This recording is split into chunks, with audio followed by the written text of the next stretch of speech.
Hello, hello, hello. This is my artwork, the Blue God. And it's not finished yet. And this is the Blue God in dog form. It's very, very nice. And this one's finished. That's the Blue God in dog form too. So in this video, I want to get into the causality, the root causality for those phenomena like fascism and pride and hierarchy and violence and all of this that is going wrong with humanity. So I want to dive a bit into this and explore this, and I want other people to start exploring into this as well, and not just go by what someone else says or an expert or this or that. So but get into it yourself and really dive deep into finding out what causes these kind of behaviors. So why would someone snap at someone else? Why would someone get mad at someone else for peacefully practicing their own lifestyle and so on? Why that tremendous hatred? I mean, whenever there's such a tremendously hateful reaction of someone, that should be a red flag. The red lamp should come on like an alarm lamp, and it should say, wait a minute, why is this person getting so mad at that other peaceful person, peacefully practicing his own freedom of speech, his own physical expression of clothing and dancing, or loving whomever he wants to love and however he wants to live peacefully? Why would that elicit so much hate in someone else? So I think this is a very legitimate question to ask, and it is a very important subject to dive into. Not just some kind of, oh yeah, this is interesting, this is, we can watch a documentary on it or whatever. No, this is like life-savingly important for everyone to get into, even if the person is a dentist or a philosopher or a plumber. It doesn't matter who these people are. I think this is vital for every single person, not just for a psychologist or hobby psychologist or someone who is interested in metaphysics or is just, yeah, sort of interested in pathologies out of, like he's interested in a Sherlock Holmes movie. Okay, so no, this is life-savingly important for every single plumber and electrician and dentist and architect too. No, it's true. This is not a joke. So it's important for every one of us, and it's about time that we get into this now. And my parents, yes, they spent a lot of money paying tuition to Dr. Arthur Jana for me to study there, and I'm infinitely grateful for them that they did. And it seems like, on retrospect, seems like, yeah, you could have bought a house in Malibu overlooking the ocean and a Rolls Royce, the latest model, or Tesla, the best, biggest Tesla, the best one in the world. I think Tesla is the best, the best. So yeah, but I can't buy those things because I spent it on cryotherapy. But okay, I mean, yeah, it is a lot of money, but I have to say I really learned a lot there. I learned more there than in any university, no, or in any other school, or in any psychotherapy consultation that I've ever been to. And yes, of course I learned more than at Annelise's, because at Annelise's I was just a child. I learned a lot there too, also intuitively, because she brought me to primal therapy, because she intuitively did this right, because there was already an energetic connection from her to the center, even though she didn't know about them yet at the time. She actually discovered our jhana through the therapy with me, when I went into temper tantrums and had these extreme rage attacks that she was very puzzled over.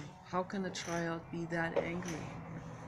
So it was basically, I was going into primal stages, into expression of primal stages in her therapy, because she did the therapy right, because she allowed me to be just the way I am.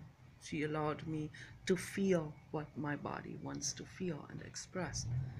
And so she was a little bit nervous because she didn't want to do anything wrong. So she called her professor in Heidelberg, and he said, "That sounds like a primal scream to me." And he said, "Have you read The Primal Scream?" She said no, and he told her all about it, and she thanked him from the bottom of her heart. And she said, "I'm going to contact them, and I'm going to go there, and I'm going to get training." And she did. And so every time when her husband was teaching, he had a teaching seat at, I think it was at UCLA. Every time they went there, they weren't always back and forth. Every time they went there, she went to the center and she continued with the training program and learned a lot also. Yeah. And so at some point, when I was an adult and my study program in psychology wasn't going anywhere because I was crying every day at home and at the university, I finally said, "That's it. I can't give presentations." But that's in order to get to that point, that took a lot more than just 3 years of primal therapy, obviously. So it took a lot more, because I don't even know if I'm now ready to give a presentation in front of people live like this. So I have the feeling I probably can't. And if I would try it, I would probably cry. I would probably get so nervous, but at least now I'm not suppressing this anymore within myself. I'm not trying to clench it away. It would be right there on the open, at least. So this is a humongous step. This is life-savingly huge, that step to get from clenching it away out of fear. David Foster Wallace writes about this in his book, The Pale King. I'm now at a place where someone is thinking about things from the past and from the 80s, and how the people that are applying to become tax consultants and I don't know how they're called, these tax calculators and stuff, that work for the government. They have to go through such a rigorous training program. It's like it's an entire university schooling. It's just like becoming a dentist. I didn't know that in the past, so now they get more respect for me after reading this. How incredibly complicated and complex all of this is, and it's all bullshit anyway. But and that's what he's trying to also bring out in this book. He's basically showing humanity a mirror and showing us what an incredibly complex and convoluted thing they have set up with their greed and with their clauses and with their legal system and so on. So taxes, like a humongous chunk of the US legal system right there. And these people that are getting into this, the very type of people that are getting into this, that have totally disconnected themselves from anything else in their lives. They have certainly disconnected themselves from psychology, from becoming aware about their own mechanisms, the mechanisms of others. When someone does something terrible, they don't question it. So they're like totally like they have put themselves onto an insulation of styrofoam or something. Like they have totally cut themselves off from being grounded with truth and with real feelings, and why people feel like this, why the animals do this or that, and that each person has their own reason. Each animal person, each human person has their own reason for existence, and this entire thing, they have cut themselves off from it, but not intentionally. It is all unconscious. And that's what I am trying to dig up now. But these people that are getting into the tax system, and many other people as well, but particularly those people, the tax consultant, bookkeeper type of people, they are living so cut off from truth and from ever asking a question. Why am I feeling like this? Or why am I doing this? Or why did he do this? They never get into it. They all just say, yeah, he likes it. One time I asked the guy, why is this guy hunting? Why? James Hetfield shot a bear. It made me so mad. And I said, why? And the guy got mad at me and irritated because he likes to do it. It's like, but why does he like to do it? Do these people, they never ask, they never dig into it. They may be tax consultants or bookkeepers, and they don't ask this question, they just accept it. Hook, line, and sinker. They accept that entire thing. They accept everything that is wrong with society and with the way are conducted. They accept it full force without ever questioning it. And then their lives dwindle farther and farther down. They never make real intimate contact with another living being because they're so cut off. Okay. So I'm laying this all out here now, all out, so that we can take a closer look at this.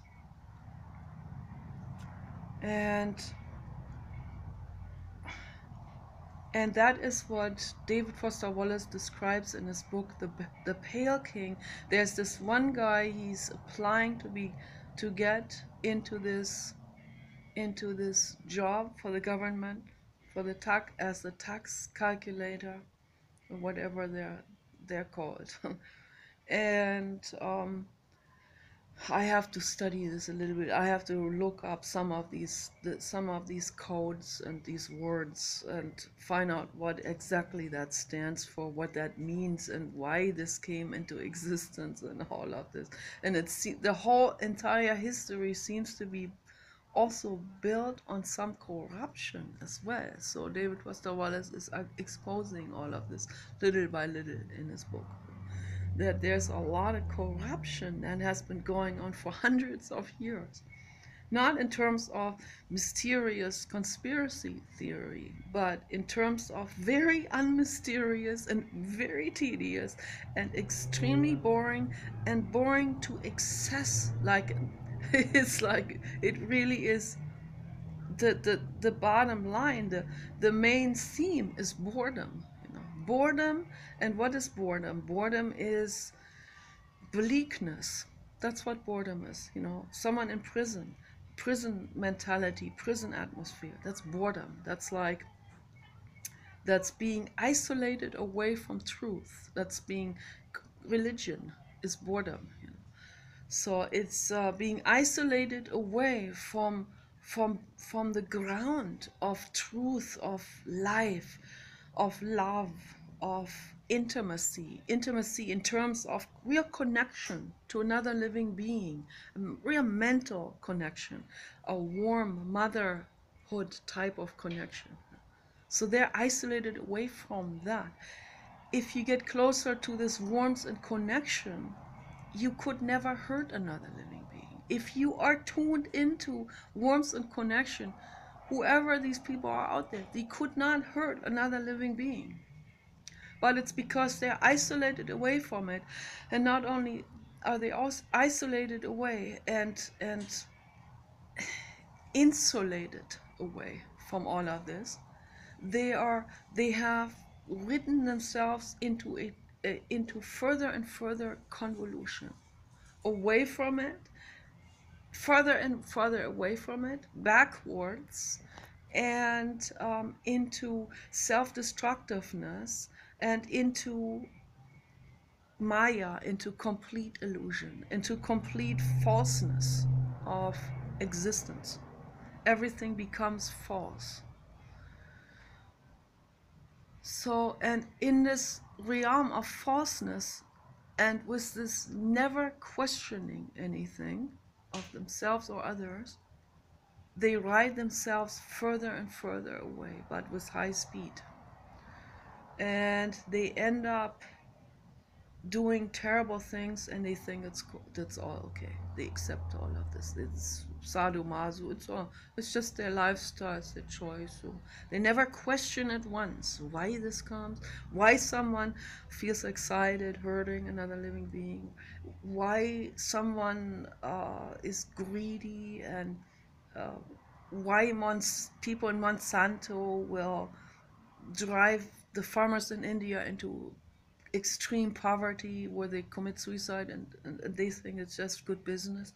So they never question it. They never ask, wait a minute, this is an ugly picture of society. This doesn't look good. This looks pathological, to say the least.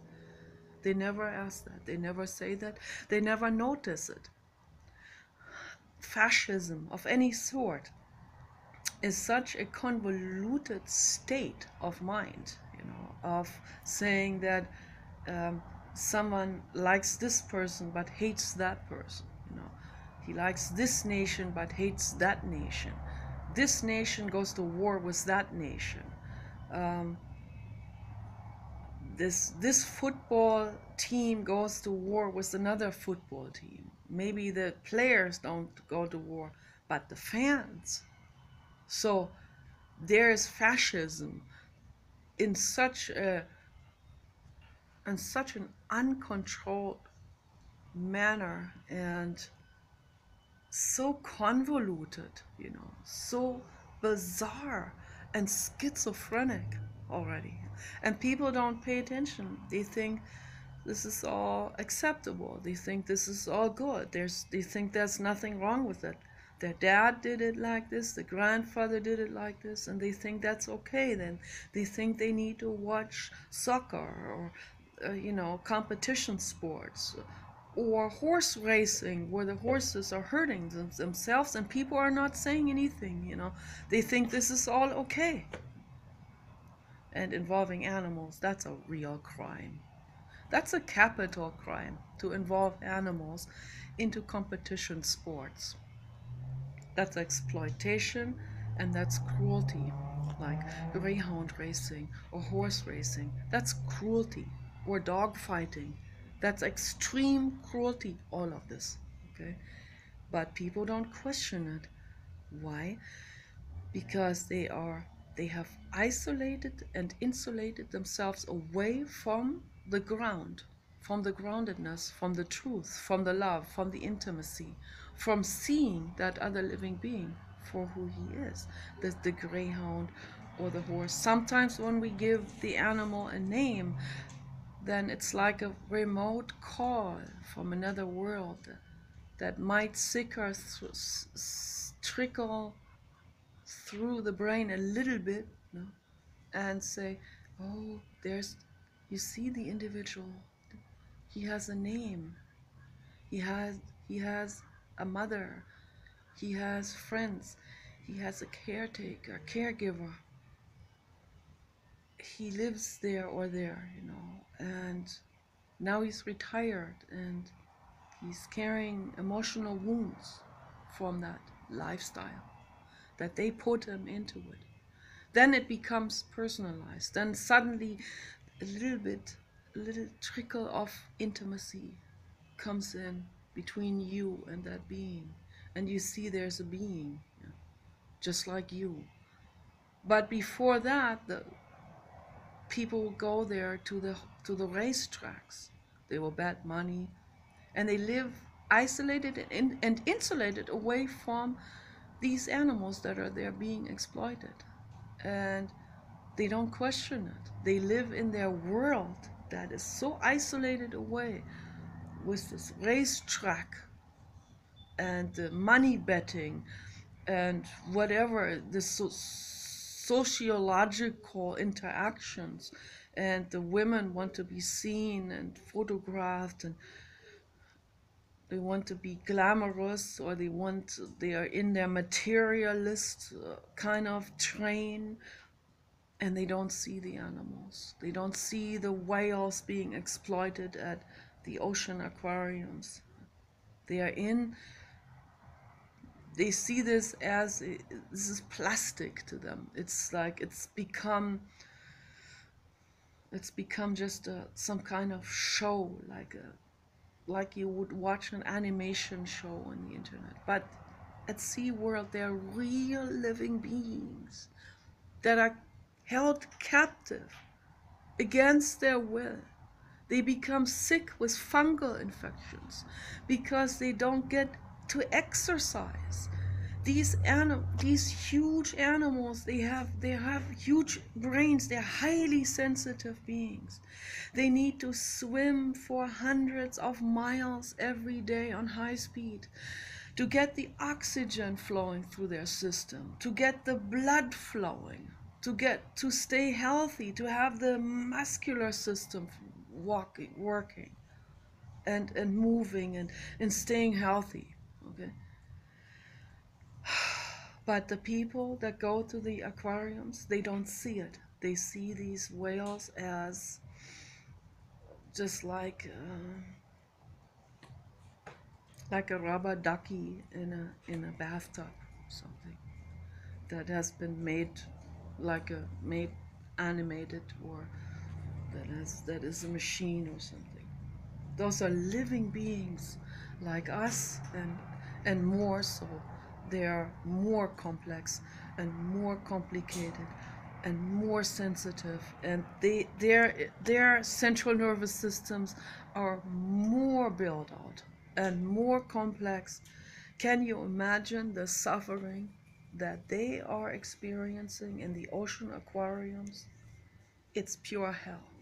It's pure hell. It's just, when I see this, I feel like I suffer with them. This is like electricity going through my blood when I see that. It knocks me over.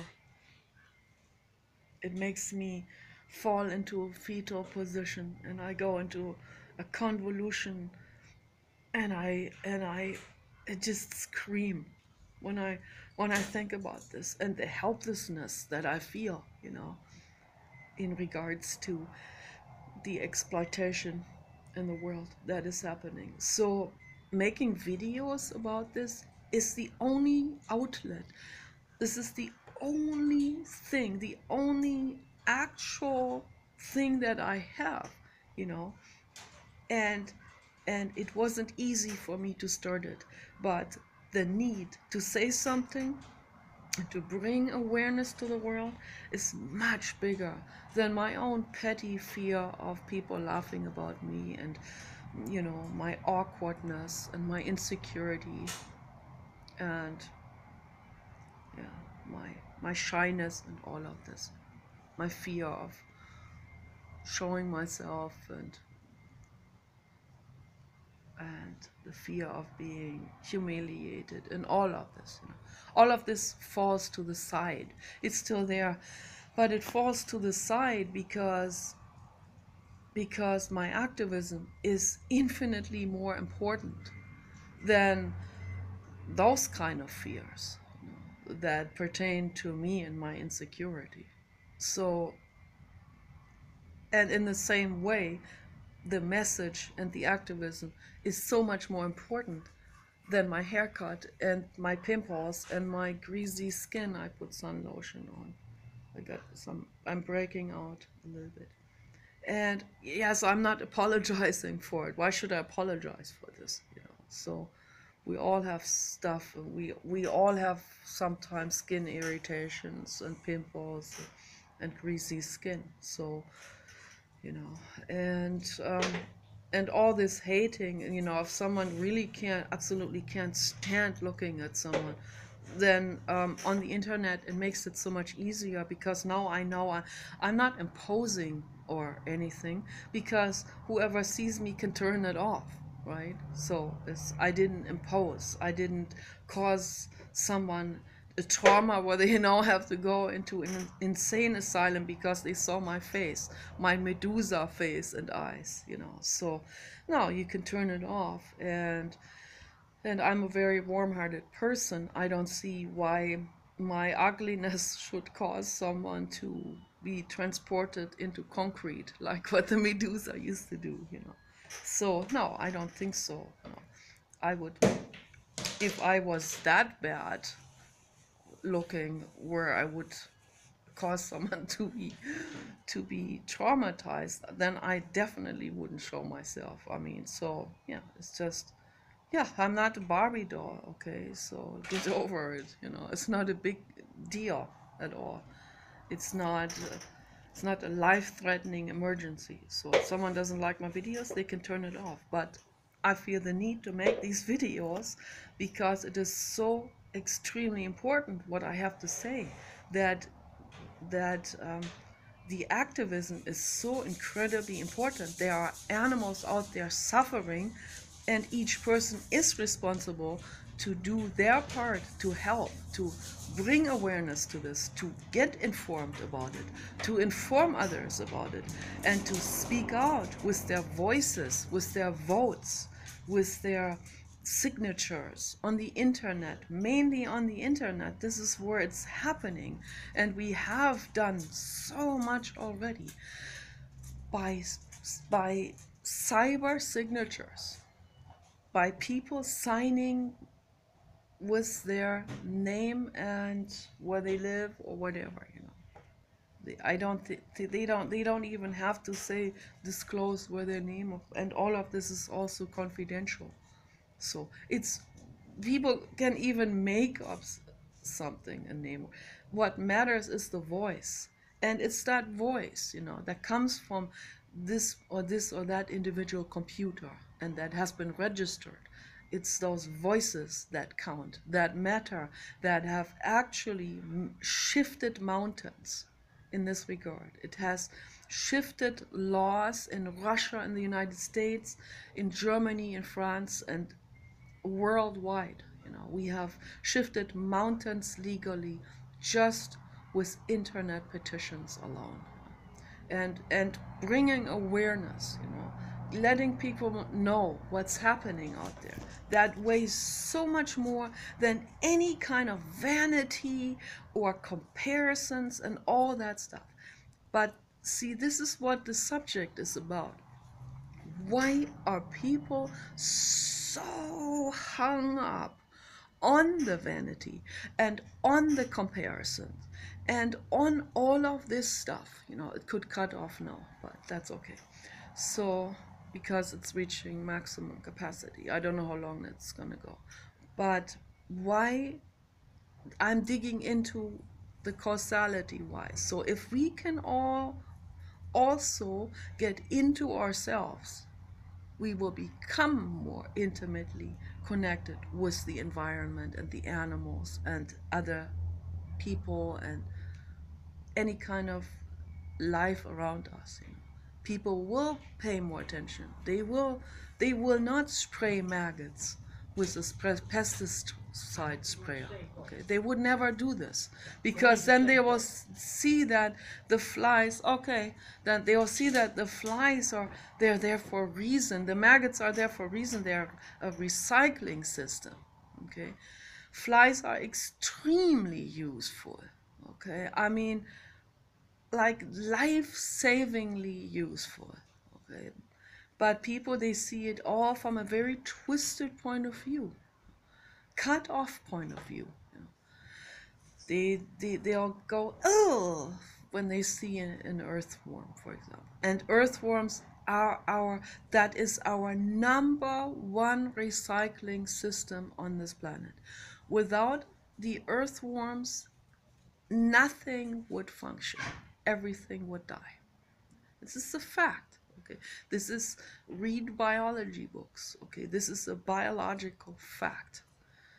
So treat these earthworms well, give them their potting soil, give them their compost, compost your stuff, compost the dung, bring the dung back to the land.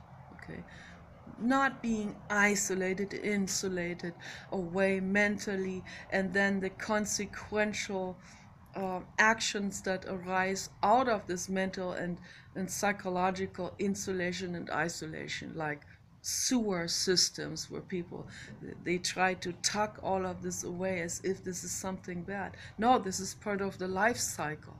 You know, every living being has to poop. Okay, every living being dies at some point. Okay, there's a corpse. That corpse needs to be recycled. The waste has to be recycled. The poop has to be recycled. Okay, it's being recycled by those nematodes, by those worms and maggots. Okay, and other critters and other maggot laying animals and stuff like this, and that's all good. Okay, they are big moths and they're wonderful. They have big maggots and that's wonderful. They eat a lot of stuff. They poop out healthy, good smelling earth soil. Okay, the potting soil that you will buy for your tulips and roses. Okay, it has been made by these amazing animals. Okay, don't spray pesticides on it. Someone who's insulated and isolated away mentally, they will grab something like this and they will not think about it. They won't question, this is poison, wait a minute, wait before you use it. But they don't, they go right ahead and spray something on a living being like this, and by the way, they feel pain. Okay, people need to know this. This is, I saw someone sprayed a spider, and the way the spiders suffered to death, and someone filmed that for YouTube. It's, I mean, yeah, it is an insect. There is not as much going on as in a reptile or higher.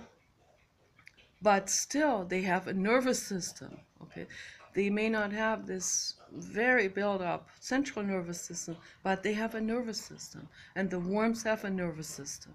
Okay, so it's more like, it's a broader nervous system, but they feel it. They feel that pain. Okay, they too suffer before they die. Okay? Don't spray any of this on them. If you don't, you know, when you have a recluse in the house, I recommend, the best is either vacuum them up, or they will, I think they will, if they don't get enough oxygen, I think it's not as bad for them, you know, in the vacuum cleaner. That's what I think. But maybe the best is to squish them so that it's quick. You know, I prefer that, because we can't have a recluse in the house, so we have to make priorities in that way. I'm not saying like, oh, I'm not a Buddhist monk who doesn't step on a spider. When it's a dangerous spider, then, you know, you have to weigh it off, right? In this way. Okay, you have to do this with many things in life. But You know, if there's a spider that is not dangerous, you know, with the ones with the real long legs and stuff, I take them outside. I hang them into a leaf, you know, where they're supposed to be. They're supposed to be hanging under a leaf or a flower or something. That's what they like. They, yeah. Why have them in the house where they can't even get any food? So you have to weigh these things off, but in a way of always being pro all life, being attuned to the infinite cosmos and to life around us, being grounded with the intimacy to all living beings. That means I live my life according to their well-being. I have their well-being in every cell of my existence at all times. Okay? I constantly think in terms of, would that hurt someone, or this, would it be not beneficial for this being or insect or reptile or lizard or whatever living being. Okay, I'm always concerned. That's why I quit drinking milk, because they tear away baby calves from the mother and they scream in pain and agony, just like a human mother would scream in pain if an ET came and tore her baby away from her. The same way, okay? And then they would milk her and drink that milk, and you see the absurdity of this? So that's what people are doing to other animals. And it's unacceptable. And when we become attuned to all of this, then we will question when someone else does exploitation. When we see exploitation, we will not tolerate it. We cannot tolerate it anymore. Okay?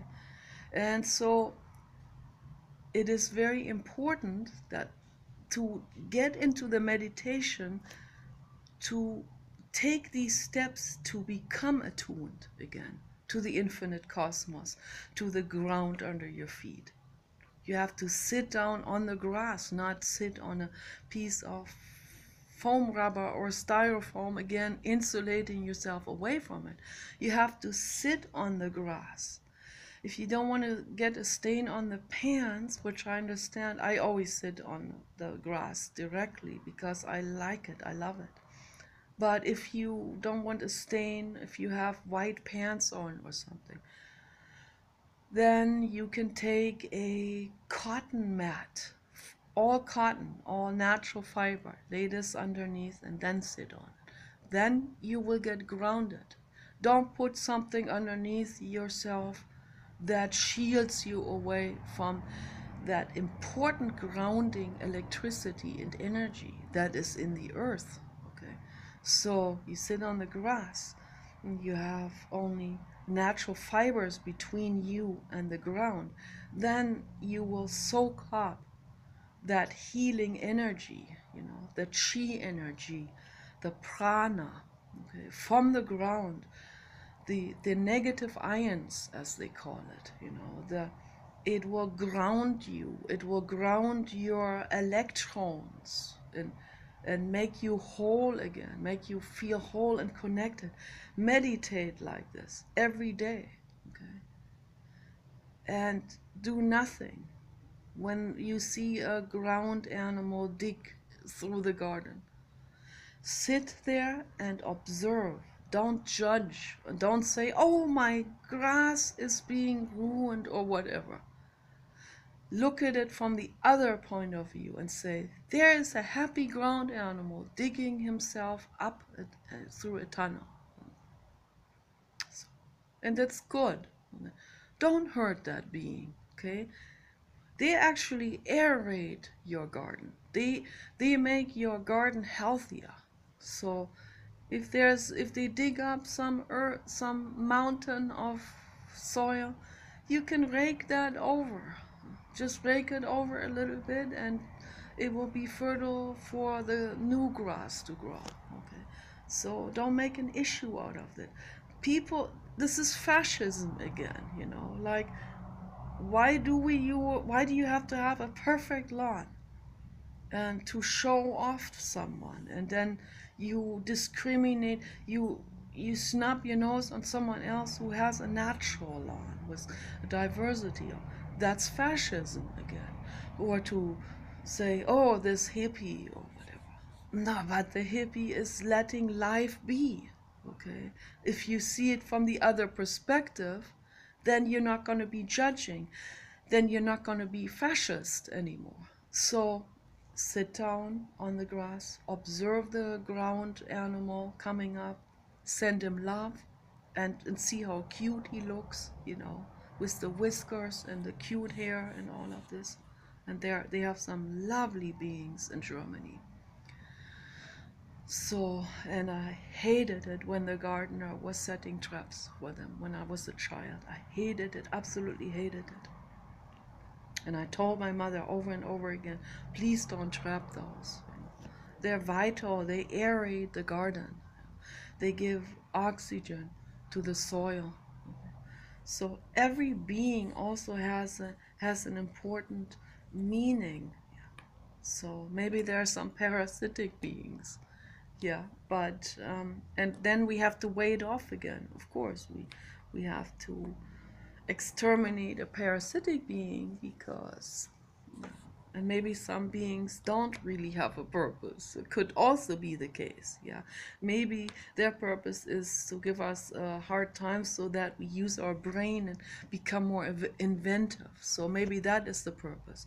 As every hard situation or harsh teacher is also a good teacher. So that's how the Buddhists view it. They view it from that angle. This harsh situation taught me something of value. It made my brain more inventive.